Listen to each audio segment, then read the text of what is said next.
Thank you, Mr. Speaker. Mr. Speaker, I'm sure all members of this Honourable House listened intently and support the Honourable Member who just took his seat. And certainly it's a challenge that seems to have grown in recent years, and it's something that we need to do a great deal about. The Honourable Member, in fact, when he was a minister for a short period of time, delivered a statement to this Honourable House and gave timelines for this government to move forward. And the opposition, I'm sure, would support us moving forward to deal with this challenge which is rising and look for some funds to be found in the budget to make things happen this coming year, and I don't think any funding was put into the budget. Mr. Speaker, I'd like to speak on two subjects tonight. In the first subject, while the Honourable Member talked about people who face significant challenges in our community, I would like to also talk about individuals who face significant challenges in our community. I thank the Honourable Minister for National Security for the statement he delivered this morning in regards to corrections. But, Mr. Speaker, it's not what was in the statement and was written in the statement and what the Minister spoke when he read the statement, but it's what is not in it and the questions that were answered. The questions raised certainly highlighted many more concerns about the situation. I think to some extent shows why we're in such a precarious, delicate situation. And first, like the Minister, I want to start out by thanking the officers and the leadership of corrections for continuing to stay to the wicket and doing everything they can to fulfill their responsibilities to those who have been incarcerated and they have a responsibility to take underneath the Prison Act. But, Mr. Speaker, what is very concerning upon questioning from myself and honourable colleagues some of the answers that we got. And I think they illustrate very clearly why we are in this significant challenge that we face at the current time. And I'll highlight just a number of areas because I'd like to speak to something else in the motion to adjourn. The first, the Honourable Minister, when questioned about the Commissioner of Corrections who's been seconded to another area, and that was done some months ago under the PLP when they became the government, it was questioned whether he would be coming back. And the Honourable Minister said that no, he wouldn't. Therein lies one of the small parts of the challenges we face. When you remove the top person, the main leadership person, you leave some sort of vacuum. And this is not critical in any way of the management team there and the acting commissioner, but the acting commissioners do just that. They act. They fulfill it with all their responsibility they can, but you're taking a very senior person out of the position and they haven't been replaced. So while the acting commissioner, as far as I know, has done a good job with what she has at her hands to deal with, you have taken the most senior person out of that position and you haven't replaced them.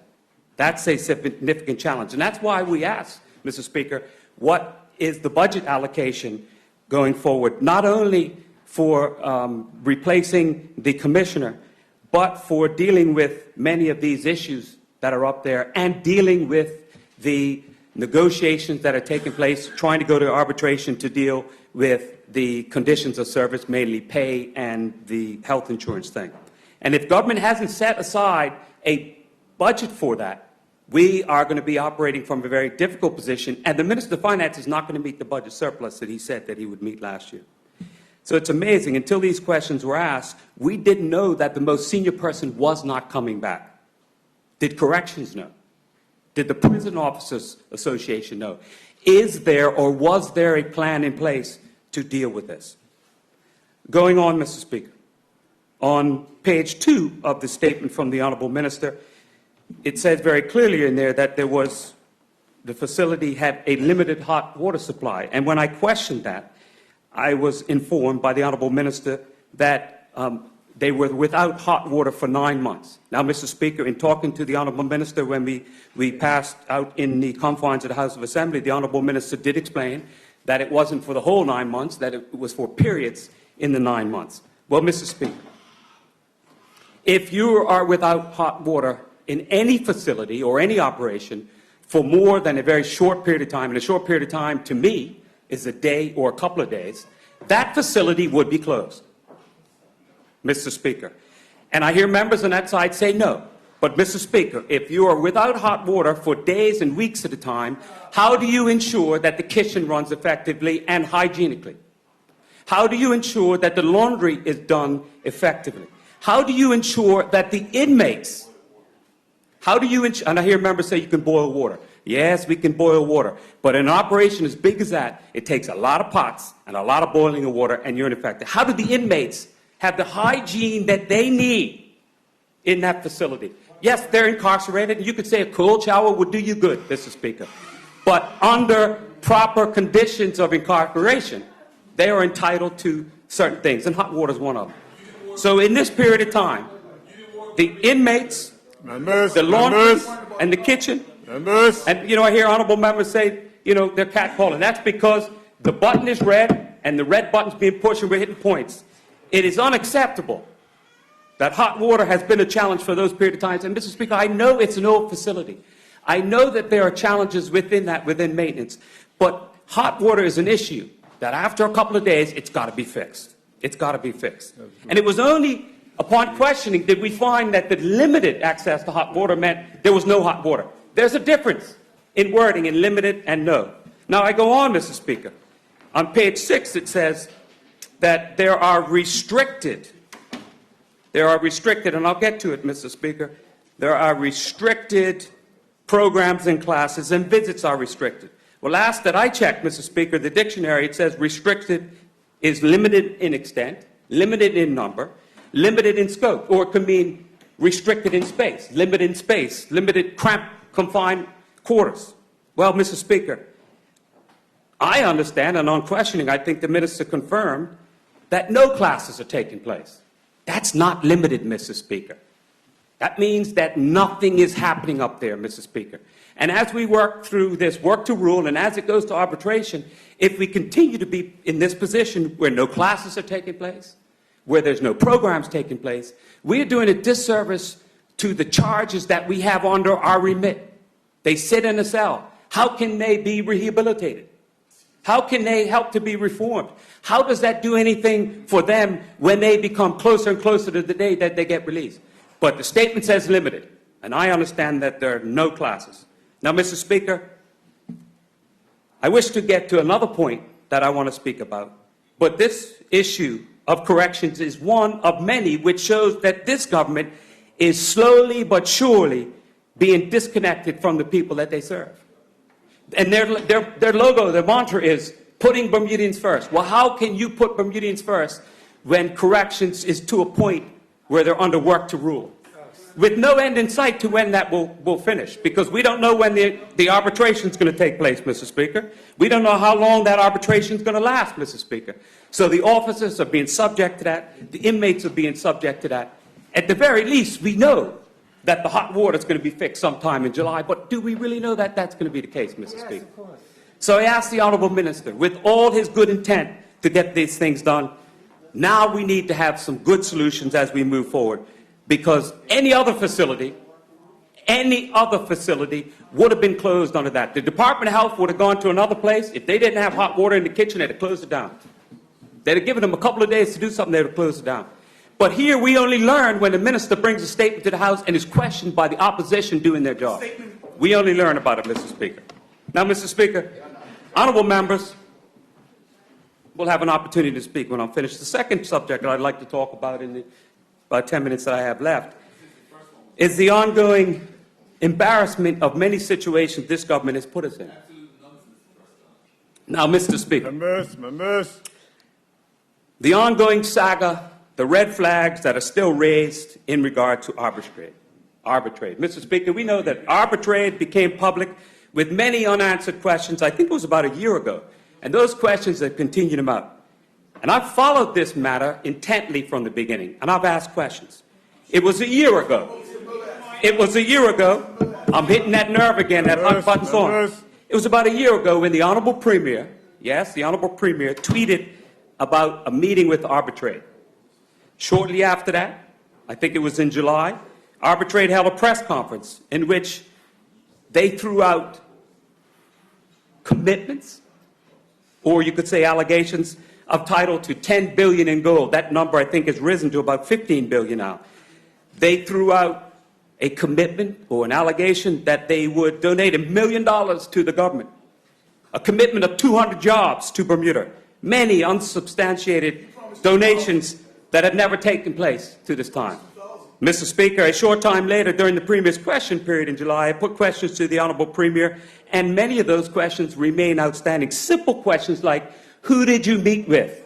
Who are the local principals of the company? And in spite of a commitment to reply, the Honourable Premier hasn't. Next, as we go on, Mr. Speaker, the Premier, as the Minister of Finance, after what he called due diligence, signs off on a license for a non-Bermudian company to purchase land and building owned by Bermudians, Mr. Speaker. And let me be very clear, Mr. Speaker, I think all members of Parliament are under the knowledge that the law allows, I think under Section 4AA of the Companies Act. So my concern at the time wasn't that the license was signed off because it could be done under the Act, but it was twofold. I asked the Honourable Premier what due diligence was done on what I said at the time appeared to be a ghost company. And why did I say ghost company? Because it was all board and no employees, and nothing had materialized to date.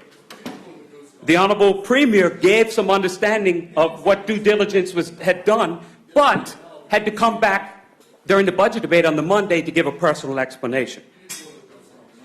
I did call it a ghost company to the Honourable Member, and I can go to the. Members, one conversation, and the floor is this way. Mr. Speaker, the second concern, and what is very interesting, and I view as somewhat concerning, is that this company has been granted a license to own Bermudian land, and at this point has no license, as per recent announcements by government, has no license been granted for the company to do any business in Bermuda. So we have an empty building sitting a couple of blocks from here, owned by a non-Bermudian company that cannot open the doors to do any business. So, Mr. Speaker, what happens to the land, what happens to the building if the company is not in fact granted a license to do business in Bermuda, Mr. Speaker? Didn't the cart get put in the wrong place, in front of the horse, when the horse should be in front of the cart? Now, Mr. Speaker, this saga continues with embarrassment to Bermuda, Mr. Speaker. This week, after patty requests by a media in Bermuda, it highlighted a number of things. A trader, an investor in Arbitrade, reaching out to the Premier with concerns. I think the public is wanting to know some answers. What did the Premier ask? What did the Premier reply to this trader about his concerns that this company was trading on Bermuda's reputation? Those were the concerns, Mr. Speaker. No company should trade on our reputation until they are licensed to trade in Bermuda, till they're regulated by Bermuda and governed by our laws. They have no right, and they should not be trading on our reputation at this point in time, because they don't have a footprint other than a building that is growing weeds, Mr. Speaker. Another story was of the lack of knowledge to KYC and compliance that the oversight people looking at the license had placed on them. And perhaps the most concerning thing about this, because it shows a number of different challenges, Mr. Speaker, was the patty request, which showed that the government tried to obtain $1 million that this company promised. $1 million, Mr. Speaker. Now, Mr. Speaker, anybody with a whiff of common sense, listening to the press conference last July, would know that if somebody promised you $1 million without any fundamental strength around it, you're either grasping at straws, you're gullible, or you're not fit to be put in those positions of responsibility. This company promised $1 million without any footprint in Bermuda, without any understanding or knowledge that they could actually donate that type of money. Now, Mr. Speaker, it perhaps goes against the grain of the anti-corruption and bribery legislation we had, so the company might be put in a difficult position there. But it gets even more concerning and alarming when a civil servant, probably, and I'm pretty sure, under the direction of a government minister, was informed that he needs to go chase that company for the money. Mr. Speaker, we see a blank check in the paper that's Mickey Mouse. I think my daughters probably could have done that when they were in their graphic and arts classes in high school years ago, Mr. Speaker. But we have a civil servant put in a difficult position of calling the company, writing the company, meeting with the company, and says, where's our $1 million? Mr. Speaker, this is wrong.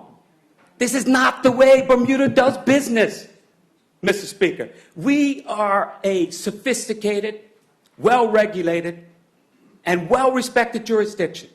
We cannot have Mickey Mouse running around asking for $1 million checks, Mr. Speaker. And I hope the Premier or the Minister now responsible for the Cabinet Office has got to the bottom of this. Because just like the fiasco with the credit cards, Mr. Speaker, the public deserves answers because Bermuda is a laughingstock. Is a laughingstock when somebody writes and says, please send me the $1 million check. Those people probably laughed on the other end of the email. Laughed how gullible we are as people in Bermuda. You're going to say, where's my $1 million check? This is concerning, Mr. Speaker. It's very concerning, Mr. Speaker. It's simply not acceptable. Now, Mr. Speaker, the Premier comes out, and the first thing he does is criticize the opposition leader when he speaks quite rightly this week about this subject, and he says, but you know, the opposition leader, my words, forgets about the 80 fintech companies that have been formed. Well, you know what, Mr. Premier? Awesome. 80 fintech companies. Their number's risen, 40, 45, 50, 80. But, Mr. Speaker, I'll come back to that in a minute. The first responsibility of the Premier is to come out and get to the bottom of this nonsense and stand up for the Bermudians who elected them to serve, not to try to defend a check we're trying to chase, not to try to criticize the opposition leader. He needs to have a responsibility to the people of Bermuda who are starting to say, arbitrate. This is a scam. This is not suitable for the time of cabinet. He's got a lot of promises to face. But no, he attacks the opposition leader rather than protects the people of Bermuda and the good reputation we worked so hard for many years. Now, Mr. Speaker, let me get back to those 80 fintech companies in the 15 minutes that I have left, Mr. Speaker. Just paying attention. I've been around long enough to know that I got 20 minutes next week. Mr. Speaker, the 80 fintech companies is positive news. Very positive news, Mr. Speaker. But you know what, Mr. Speaker? The Honorable Premier today should come back on his motion to adjourn and say, you know what I also want to tell you? With those 80 companies, here's the work, here is the office buildings that have been rented, and here's how many Bermudians have obtained jobs in those industries. That is what the people of Bermuda want to hear. That is the economic substance of what we're looking for. Not that 80 companies are formed. We know the companies are formed all over the world and they have to configure to our regulations. But what we really need is economic substance. We need to have buildings, not bought really, but buildings rented and Bermudians hired in those industries. And I respect the training. The training helps. But I've heard about 80 companies and I'm not seeing Bermudians hired. I'm sure there's many work permits that have been given out. Perhaps rightly so. That's what we want to know, the economic substance. Now, Mr. Speaker, while the government are not keen on our oversight as the opposition, we will never back down from standing up to these difficult subjects and holding them accountable. Arbitrade has failed to date to meet any of the promises that they have given. The government has courted them, and Bermuda is embarrassed, and it must stop. We live in difficult times, as the Honourable Member Weeks pointed out. We have many difficult challenges to defeat. It's a difficult environment. Business and consumer confidence are at low levels. Bermuda cannot afford, under any circumstance, that our good reputation built over the years is blotted by a company and a government that acts in haste and fails to see red flags. Thank you, Mr. Speaker.